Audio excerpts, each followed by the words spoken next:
all of you joining us online for today's book talk.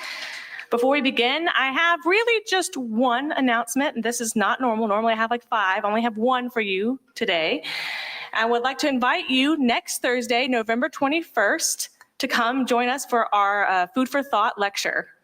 So this is a monthly lecture series. If you don't know about it, we have a wrap card for you so you can learn all about it.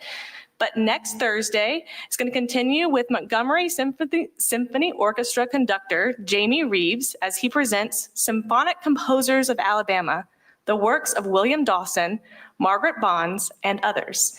That's going to be at noon here in our Farley Auditorium, and you can join us online as well. I'd like to thank the Alabama Humanities Alliance and the Friends of the Alabama Archives for sponsoring today's book talk and all of our programming here at the Archives. On to today's book talk. I'm very excited to welcome Dr. Kathryn Braund, who's going to be presenting on her new book, Mapping Conquest, the Battle Maps of Horseshoe Bend. It's available here at our museum store for purchase and also online at our store, Alabama Original. Before her retirement in 2020, Dr. Braund served as the Hollifield Professor of Southern History at Auburn University. She earned her master's from Auburn and a Ph.D. from Florida State University. Dr. Braund has authored, co-authored, and edited numerous books on southeastern Native Americans, the Federal Road, and William Bartram. I personally can say that she is an amazing historian, as she was my mentor as I went through graduate school. So I am so excited for you to be able to hear her today. Please join me in welcoming Dr. Kathryn Braund.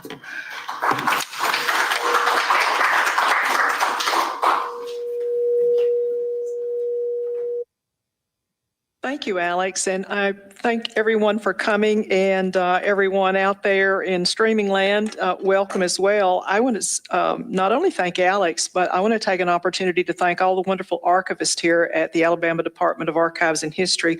They really have been so important to me and much of my research, and they keep our state's records so well, and they are very helpful, and I really appreciate it. And as you will see, one of the most exciting and beautiful of the Creek War maps is housed right here at the archives.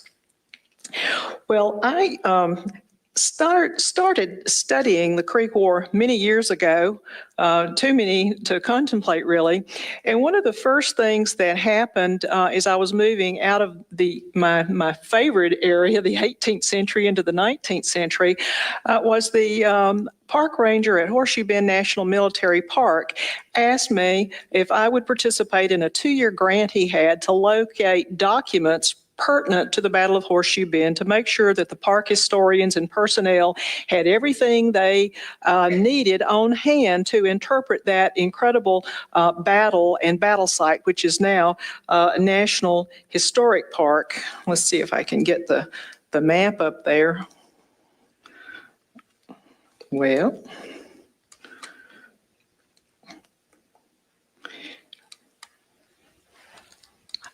help.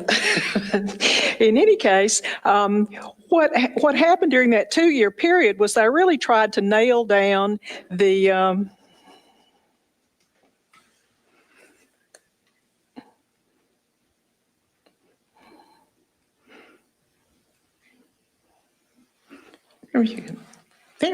Horseshoe Bend National Military Park. I tried to find documents, and I did. I found a load of documents, many of which have been put to good use by the interpreters out there. And at that time, there were 3 well-known maps of Horseshoe Bend. And I suppose before I start talking about my maps, let me just say a little bit about the Creek War. The Creek War was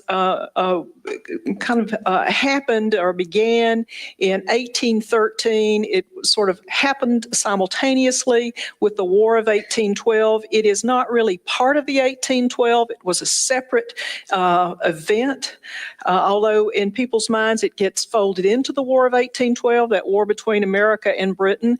It began as a war among the Creek people. It was a civil war.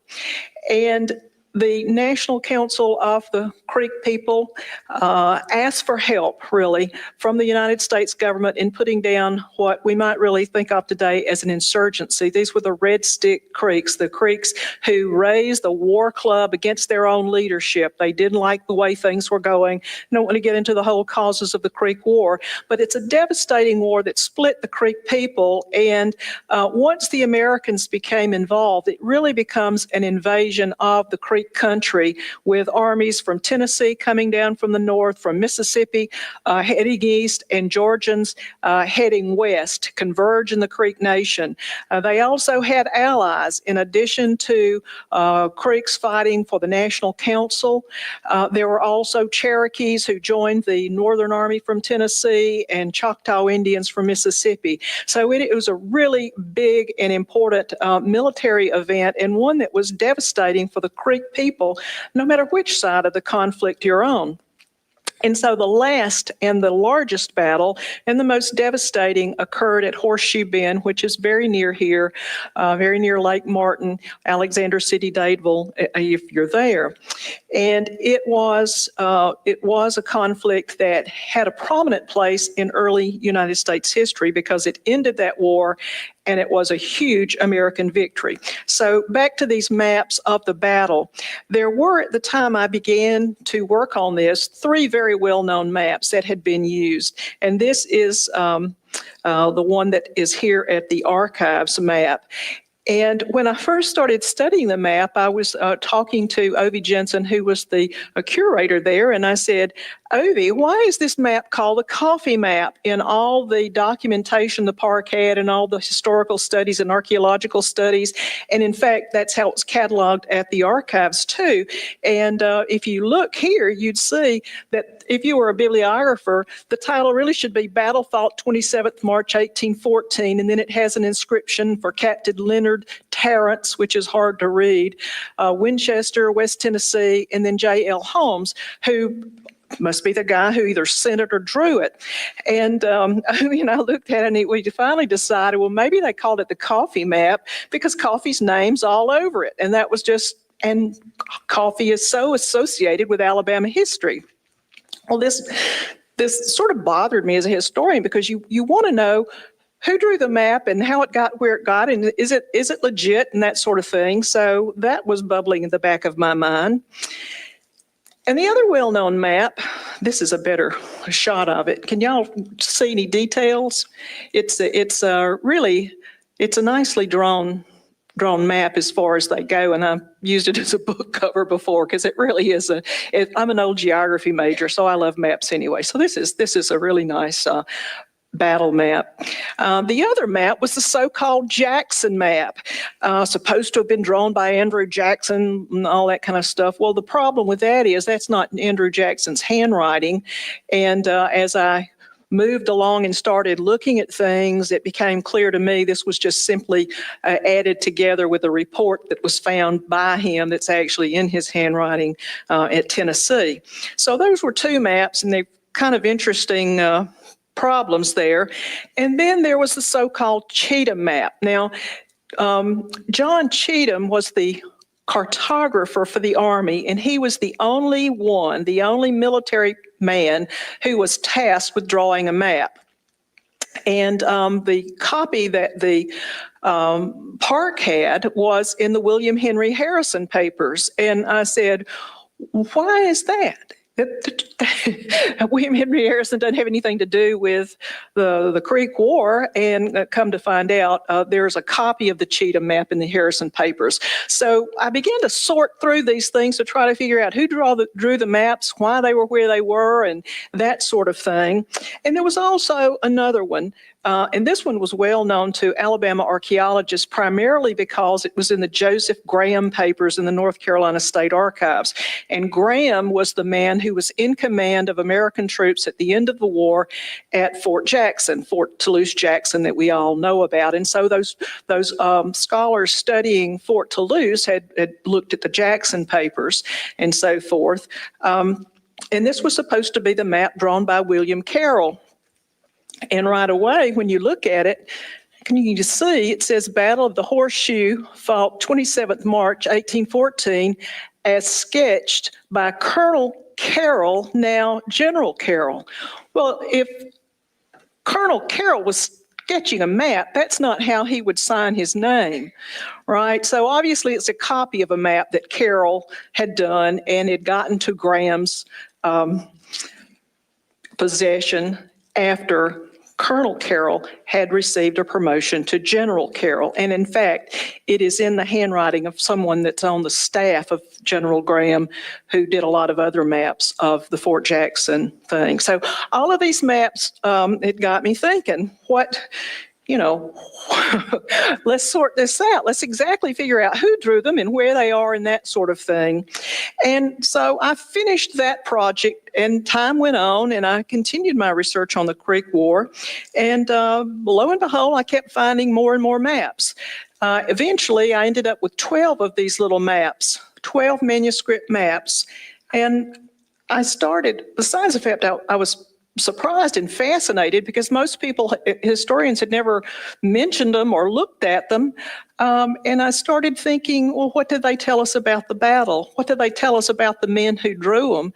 And the really big question that I had was, why on earth are there so many of them? I mean, it's a good problem to have, but no other Creek War battle has that many maps. In fact, virtually no maps. No other War of 1812 battle that I've looked at has any kind of cartographic record like the Battle of Horseshoe Bend. And so this, I became fascinated with these maps. And so I want to talk about them today and what they tell me. And I was fortunate enough to have them published in a format that I hope everyone can look at and enjoy and study and learn from. And let me just say, one of the simplest reasons for why there's so many maps is it's easy to draw, right? You've got a Tallapoosa River horseshoe, and then you've got a barricade, and then you can fill in the blanks. So it's not like it's going to require a lot of technical skill to draw these maps. But I want to start with one of the maps I found, and it's probably the ugliest. In fact, it's ugly as sin, as we say in the South. It is also one of the most amazing and personal and powerful documents about the Creek War I've ever seen, because it takes you into the mind and you can put yourself on the battlefield with the young man who drew it. This is the McEwen map, Robert Houston McEwen, and you will recognize the name Houston. His cousin Sam Houston was also at the battle. Robert's mother was Sam's aunt. He was a 23-year-old boy or young man at the time of the battle. And this map was treasured by him. He died at age, I can't remember what age he was, 54. He's in his 60s, but he held on to this map 54 years after the battle and gave it to his widow, and she passed it on to her daughter and eventually to a grandson who donated it to the Library of Congress. It's a small map, and like most of these maps, it's on note paper that was folded, carried in pocket notebooks, or mailed in letters, and you can see, I think you can, the folds on this map, and even where it's torn, it's been folded and unfolded so many times. And this is what Robert McEwen wrote about his map, and it's impossible to read here, but I'm going to read that for you. He says, I drew this description of the battleground and made the memorandums on my hat the morning after the battle. Now, I want you to think about that. How many soldiers take you to the morning after the battle? And the morning after that battle was a pretty bleak morning. The battle had lasted all day the day before. Conservative estimates say about 1,000 dead Red Stick Creeks were lying on the battlefield dead. There were also substantial American casualties, not nearly as many by any means. The barricade that the Creeks had built there was burning. There was still some action by American soldiers as they were ferreting out a few little pockets of resistance. They were wrapping the bodies of the American dead and sinking them in the Tallapoosa, and they were burying the one officer the highest ranking officer who had died the day before. And there sits a young 23-year-old man, and he takes off his hat. And if you know what War of 1812 uniforms look like, they're those tall top hats with a flat surface. So here he is sitting on this battlefield with all this carnage around him, and he drew a map. And he's making a very personal record about that day before. And he says, the battle commenced at 10 o'clock a.m. and ended about sundown. I was the regimental quartermaster to a regiment of 6-month volunteers from East Tennessee, commanded by Colonel John Braund, those famous Tennessee volunteers. We left Kingston, East Tennessee, the 23rd January, 1814 for the Creek Nation, and returned to Kingston the 9th of May, 1814, the war with the Indians being at an end. And this is the part that struck me. My colonel being sick, I had a high command on the day of the battle. And then he signed it. And he kept on signing it, adding memorandums on this map. He signed it 3 times. And another of these little memos that he wrote down, he says, and this was important in my way of thinking about these maps too. He says, being quartermaster to a regiment, I was entitled to carry a sword. He's an officer. That's a social position. He says, this I scorned to do. I went to fight. I therefore carried a large rifle the whole route, R.H. McEwen. So this young man is telling you he was participating in the battle. He was on the ground. He was there to fight, and he did. And he draws an incredible portrait of a man's attitude toward this battle, toward the war, and he's leaving a visual representation of that battle, and one that shows very well the river, the barricade that the Creek Red Sticks had built, and the positions of various components of the Army. All the maps show this. And Jackson had 3,000 troops. There were an estimate 1,000 Red Stick military personnel. So we're talking about a 3-to-1 ratio here. And on this map and all the others, you can see that a part of the Army, not almost half, 1,300, go around and circle the bend, with the main thrust of the Army coming through here to fight their way through the barricade. And when he says, I came to fight, he meant it, because he's on the ground fighting. He didn't have to, but he went in there, and he leaves something that's very telling, something that none of those other maps we had access to tell us. And this is this little area right here. I know it's hard to see, but on his legend of the map, he says, the Sally Port, which was a small avenue through which a man could just pass. That's new information about the barricade. None of the official reports say it. And I'm going to show you on several other maps, the men who went through and fought went through a sally port. They not only climbed over the barricade, but they had a little small access through it.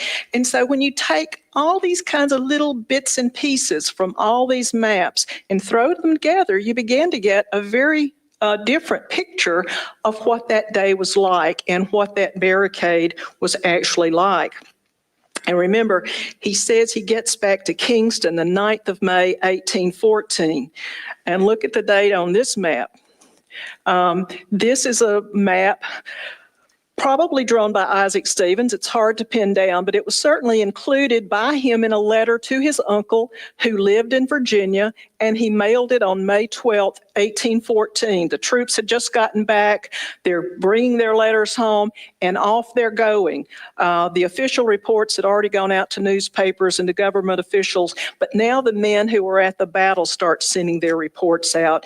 And one thing you notice from this map as well is a break in the barricade, which wasn't obvious on those other ones. And it's sort of a new way to conceive of the barricade there. And I discuss all these sorts of things in the book and the significance of these. And this is another map that when I ran into this was one of the last ones I literally stumbled upon, because it is owned by the University of Tennessee, and it was originally cataloged not map of Horseshoe Bend or Creek Indians or anything. It was labeled as map of Ray County, Tennessee. That's where the letter went. And during the bicentennial of the War of 1812, Creek War, archivists going through things found it, and you again see the men on the ground are drawing the map a little differently than the cartographer and the Army engineer. So you can still see the zigzags and so forth, but there they are. And this one is really, really interesting too, because it has a little legend up here, red sticks running. Now, the red sticks weren't running, they were retreating. And we know from letters they were retreating in a very slow fashion, because there are all kinds of fallback positions all along what the maps call the high ground, or in one case, the second bend of the river. In other words, there's a really high plateau, it falls off, and all the way back here, and you see these little red marks indicating enemy personnel. I'm thinking they were falling back, and that's why the battle lasted all day. It was hard to defeat the Red Sticks. They had very carefully prepared not only some forward positions before their great log barricade, which by the way was 6 to 8 feet high and 440 feet long, but all these other positions as well. And I wanted to show this map because it's one of my they're all my favorites, but this is one of my favorites too. Just step aside from the Creek War and let me say, please donate your family papers, because this is what's on the back of this map. And some young person has had penmanship practice or math practice or something. And here you see it, 1, 2, 3, 4, 5, 6, 7, on it goes. And there's a quote about George Washington, and they've written it over a letter. So there was a letter on the back, and then, you know, on the other side, the map was drawn. So please donate your papers and make sure they're in the hands of a good archivist and not in the attic or grandma's cabinet, so that the rest of us can really understand from history. And the more of these kind of things that turn up, and I really hope this book is an impetus for people to go looking, and we'll see more of these maps. So do that. So these are some of my famous books. What does the book do? Well, I do analyze these maps and their makers. I can't say definitively on all of them who drew them, but I at least sort out a lot of the details and say where they are so others can find them. One of the most important things about the maps is that they help us interpret the barricade. The barricade was this huge fortification. As Jackson said, built with all the military strength the ground would afford. It stopped the army. It was an incredible military feat to defend that whole long peninsula over 400 feet.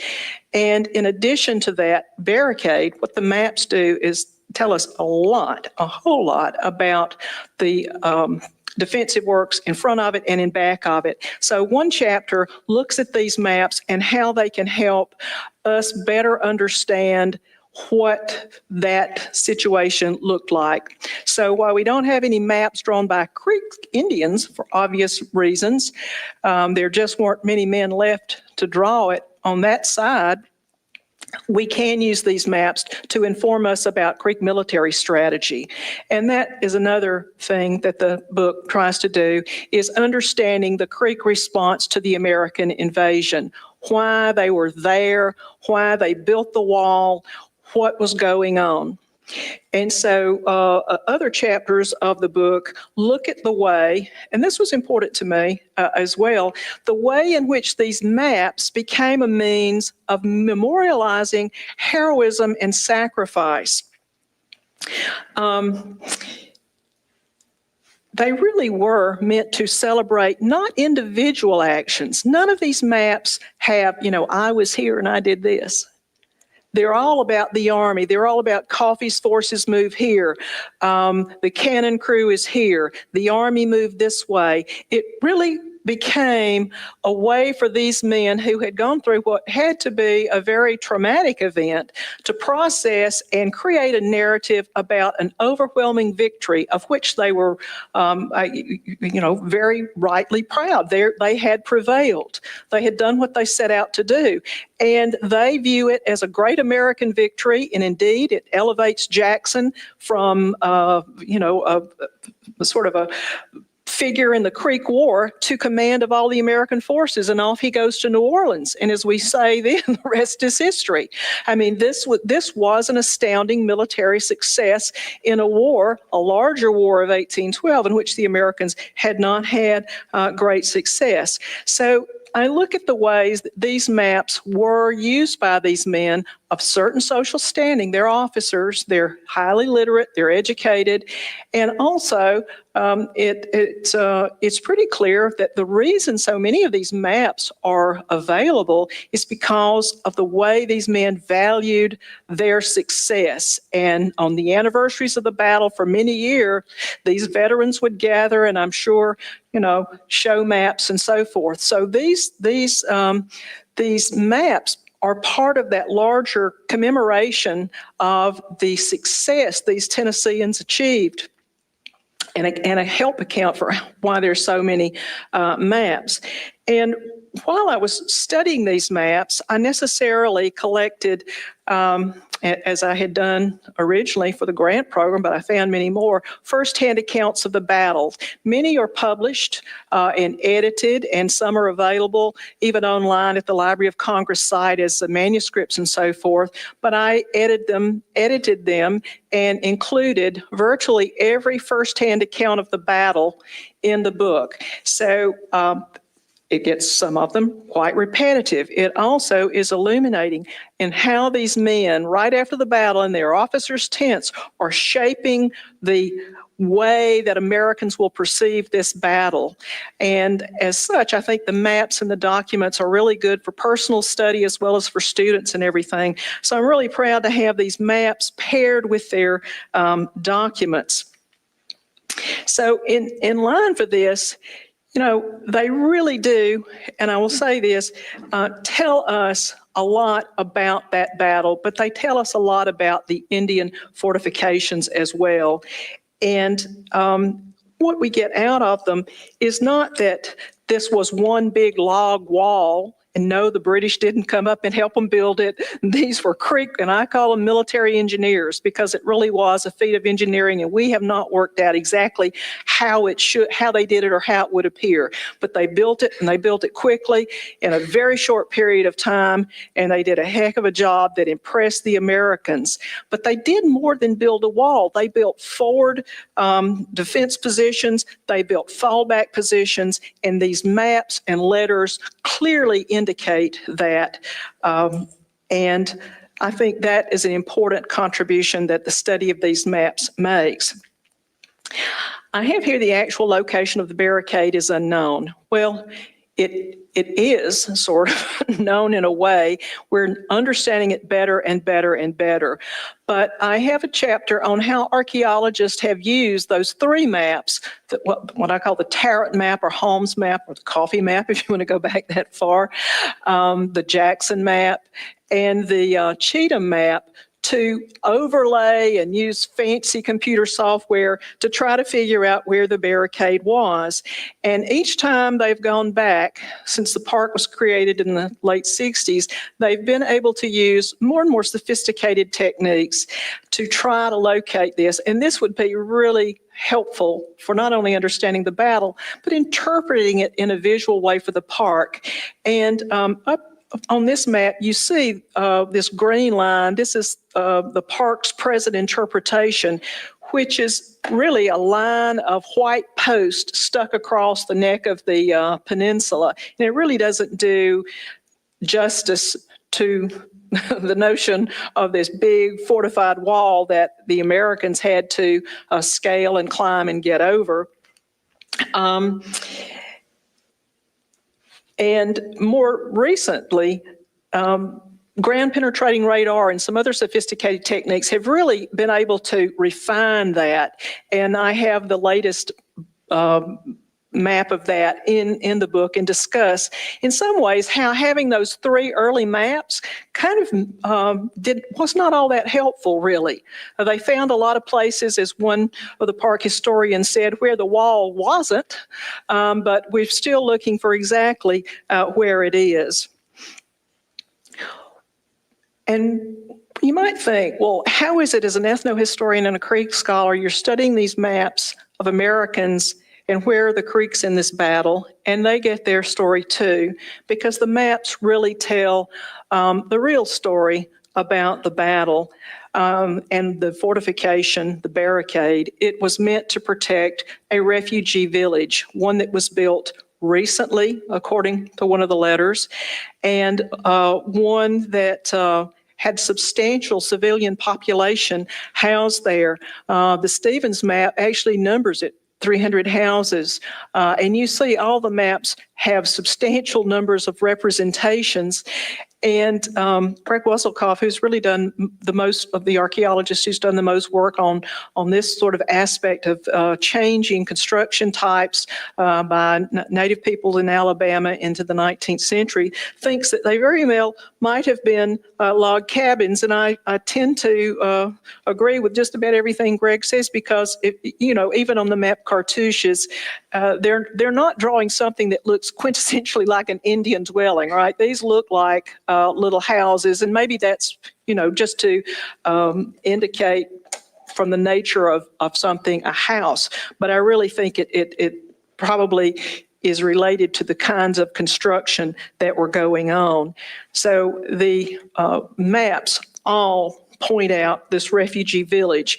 What they almost always leave out is the National Creek participation in the battle. They highlight where the Cherokees crossed the river. And for those of you who don't know very much about the battle, the battle plan that Jackson had was to send General Coffee and about 1,300 troops around to the toe of the bend, and they were supposed to prevent any of the hostiles gathered in the bend from escaping. But the Cherokees who were stationed along the bank got tired of the endless cannonade that was getting nowhere against that big pine wall, and they swam the river, got canoes, got back, and slowly started ferrying people over. And so pretty soon you have a two-front war, and the Cherokees set the refugee village on fire. And yes, there were women and children still there. And what we don't count, we didn't get an official count of how many of those women and children were killed in this military action. And on the Carroll map, he describes the casualties suffered by the Americans and the Creeks, and he has 557. Those are the number of Red Sticks that were counted dead on the ground. They didn't count the ones floating in the Tallapoosa, where the wounded were crawling and people were trying to escape to. So scholars estimate between 900, maybe up to 1,000 Red Sticks, hostile Red Sticks, were killed.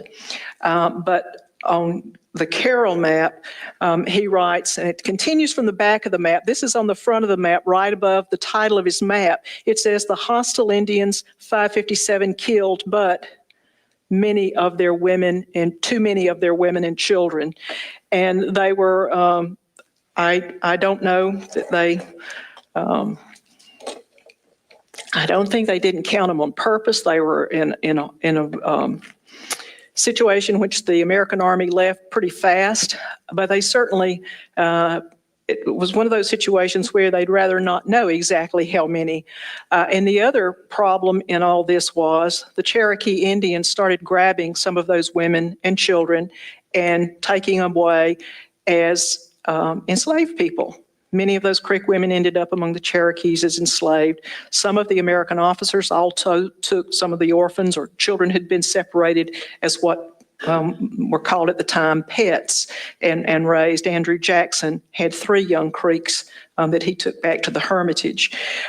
So it really gives you an insight into what all this was about, and that was to protect a refugee village. And I will say this, the whole aim of this, I think, on the Creek part, was the same thing that had happened at Holy Ground. You build a big defensive work, you protect your civilian population, and when the Army comes, you try to evacuate the civilians. The problem was the Americans came with a ratio of 3 to 1, and they could not or did not have time to evacuate all their non-combatants. And so that makes the situation even more difficult. In the memorializing sacrifice, I spend a lot of time on Lemuel Montgomery, for whom Montgomery County is named.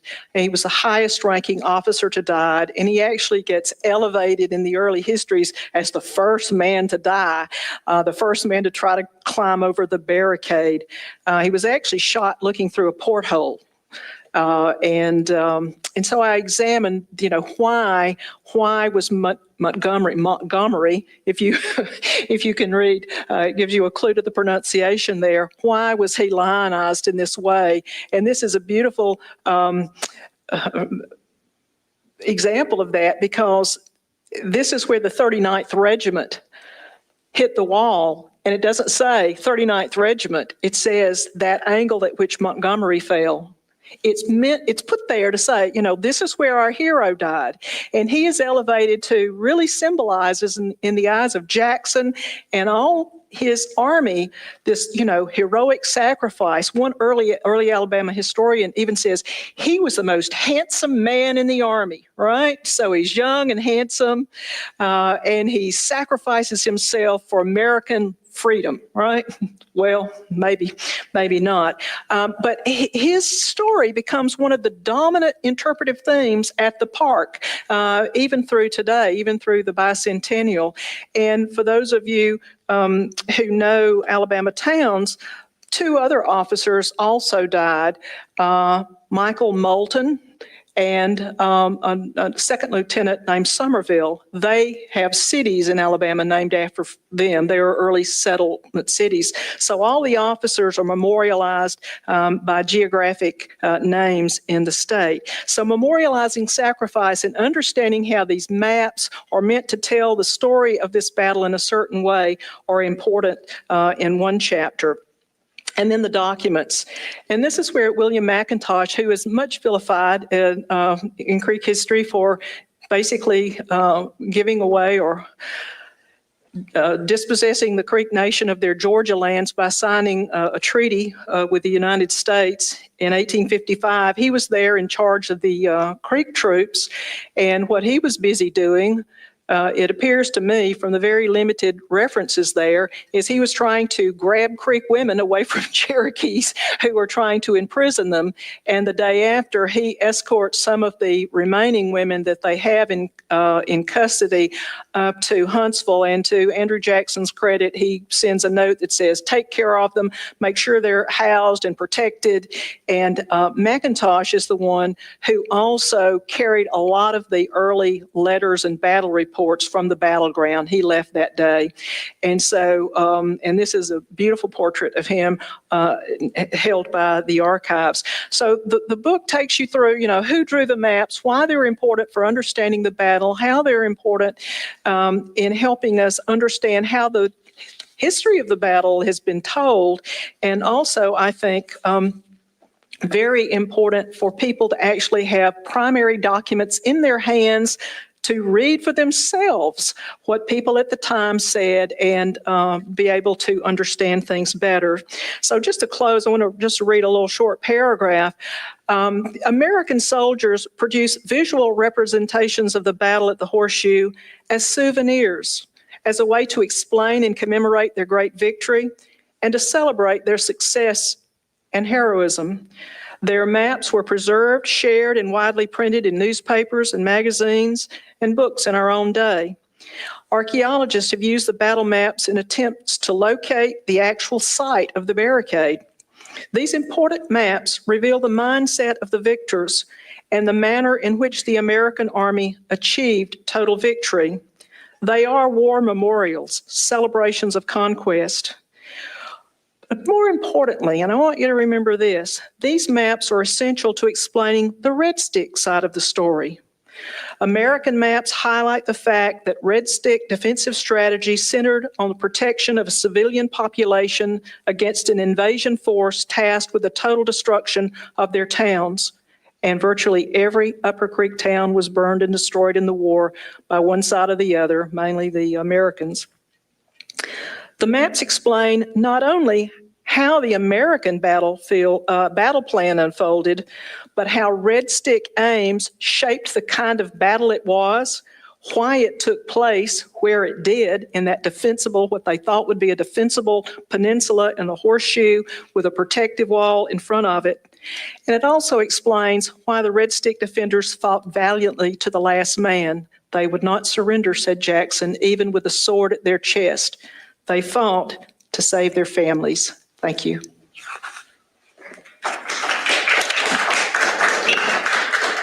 And I'll be happy to answer questions or move back and forth to maps if anybody has a question. Perfect. Yes. And if you are joining us online, if you submit a question in the comments, it'll come to my phone and I can ask it on your behalf. But to start off, does anyone here in the audience have a question? What could the Americans have done differently in their strategy to avoid all those deaths? You think a siege, possibly? No, they didn't have supplies for a siege, and that wasn't the aim. Andrew Jackson, if you read the documents, are clear. The objective was total war. It was the destruction of the enemy. Determining to destroy them is how he starts his discussion of this. This is how you know the military mind is working. You destroy the enemy, you win the war, and that was the goal, and that was what they achieved in spectacular fashion, if you think of it from the American point of view. And I will say this, they weren't 100% sure that they had totally destroyed the enemy. They were very concerned that there were more hostile forces out there somewhere, and that played on their minds. But that was not the case. The opposition, such as was left, melted away. And the creeks there were from about 6 or 7 towns, and that was Creek military strategy. The Okfuskee towns, Nuyaka, Eufaula, and some of those, about 6 of them, they had clustered there for protection. You know, you can't be protected against this invading force if you're in this very open town that Creeks had without any walls or fortifications. So they left their towns. They go to these places of defensive, where they could build defensive structures to protect themselves. What I've often thought was maybe a better strategy would have been keeping on the move. But when you have women and children and old people, you really can't do that. And so this was the military strategy they set on. And a lot of early historians of the Creek War say, well, the Indians lost the war, because they didn't really have generals. They didn't have any, they didn't know about tactics. They didn't know this. Well, they knew quite a bit. And unfortunately, this just didn't work. Ironically, it worked at Holy Ground. It's the same sort of thing where groups of people from different towns coalesced, built a defensive position. When the Mississippians and the Choctaws attacked, they were able to hold off the American forces long enough to evacuate all their civilians. And so there are no maps, Holy Ground. They were able to loot the town and do that sort of thing. And of course, the death and destruction came later because then you're left with a civilian population without food supplies and that sort of thing. But it worked there. It didn't work at Horseshoe Bend because of Andrew Jackson and by the fact that he had managed to amass such a large army, 3 times the size of the Red Stick forces, by the time he hit the Horseshoe in March of 1814. We did have a question online, and this is just a general question for the time period. Do you know if there were any women map makers at this time, or was it mostly men, or all men? There certainly aren't any American women map makers that I'm aware of. As for Creek map makers, I don't know of any maps that we can attribute to Creek or Choctaw or Cherokee. What we do have, one of the coffee maps, when he surveyed the boundary after the war, he does have input from Creeks and Cherokees in doing the mapping on the big boundary situation. But in this kind of setting in which you have a battlefield, they didn't really need input from anybody else. They knew it. And, I don't think the Cherokees were not doing maps either, as far as I know. Well, I have a question for you. Which map do you think you like best that spoke to you in a powerful or informative way? I hate to start calling on people, but. The first one that showed the Sally Port. Let's see if I've got them. The McEwen map? Right. Yeah, that one got me. It's not very much of a map to look at. But because it is so personal, there he is. Because it's so personal, and I think it shows you the impact. And I'm not a historian who does psychological studies, but somebody ought to, because this worked on these survivors. It really did, and they all became, or many of these men who did the maps became very prominent. They were educators. They were in the Tennessee legislature. Obviously, Sam Houston had a career elsewhere, as did Jackson. And Coffee comes to Alabama and becomes wealthy. But to see that kind of battle and that kind of destruction had to have had an impact on them. And I think they worked it over in some ways on these maps. I just don't have the expertise to work out, how that relates. But maybe somebody will someday and look at that American army from that perspective. We know the effect this battle site had on the Greek people. They abandoned it, basically, didn't go back. Yeah. Yes. Kind of in the foreground, I took it down, the two little crosses on it. What is that? Those little crosses, I'm sorry, I should have said that. Those are little cannons. Oh. Those are little wheels on the side and the little barrel of the cannon. And I love the little cannons. See, here they are on this one. Little maps like that. The Carroll map has a side view of the cannon. You can actually tell it's an actual cannon. But and the cannon were anti-personnel. They didn't have the cannonballs weren't sufficient to batter down the wall, and so they were useless. But they were impressive and made a lot of noise. And some of Jackson's casualties occurred on those cannon crews because the Red Sticks were behind their wall picking off members of the cannon crew. I have one last question. Okay. So you just said that there weren't any maps of Holy Ground. What other battles from the Creek War are there maps of? And are there any that come close to the number of maps of Horseshoe Bend? There are none that come close to the number of Horseshoe Bend. There is a famous diagram of Fort Mims. That was not done by anybody who was at that battle. That was in the aftermath of the battle for the burial party. There is a crude sketch of the canoe fight, and I'm struggling to remember where that's at, if that's in the Claiborne papers or if it's here, but there's that. And there's the one map of the Battle of Talladega, and that one has been widely printed as well. And those are the only ones that are coming to mind right now that I can think of. And so you kind of talked about why Horseshoe Bend, but is it just because it's the last one? Is it because it's the greatest victory for the Americans? Why do you think it has not just one, not two, but you've shown us dozens of them? Right. Well, I think for one, it's easy to draw. That has to do it. And I think there are some things in the backstory that made people think to draw maps. And one of these was the general newspaper coverage of the War of 1812 in newspapers and so forth. They were printing maps of other battles elsewhere. by professional, I want to call them professionals, but by cartographers who were getting maps that were sent to the War Department, and they would recycle them for the newspaper. And some of these get put in the newspaper, not in this manuscript fashion, but by using line type. So the horseshoe becomes, like a rectangle looking thing.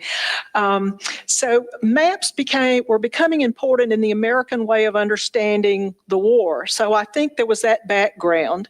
But also, I think it was because of the magnitude of the battle, and they're not just maps of a piece of ground. The maps show, and the Carroll map in particular does this, where the 39th is, where Branch's regiment is, the march of the different corps. It really tells you the way the battle took place through time and where the different components of the Army were. So it's really meant to memorialize this great success. And I think that's why they didn't draw any little diagrams and maps of Imukfal and Anita Chopko, which were not very successful for Jackson in the late 1813. But this one was, and their officers, they had a little time that morning, I guess, and later on to in some cases refine their maps. And that Tarrant map, I'm pretty sure, was done after, and it goes. But and there are many references to maps sent home. There's one particularly that drives me nuts. I couldn't find or couldn't identify it. And he writes to his dear Francie, and he's telling her who got shot that they knew. And he said, I'm closing a plan of the battle so you can understand what we did. And that the letter is saved, but not the map. So maybe it'll turn up. But there are several of these maps that are mentioned in the literature that I didn't find. Any other questions? Well, please join me in thanking Dr. Braund again. Thank you for coming. I appreciate it. And remember, if you would like to buy a copy of the book, it is available just right out here in the lobby or online at Alabama Original. And I hope to see you all again next week for our Food for Thought lecture. Thank y'all.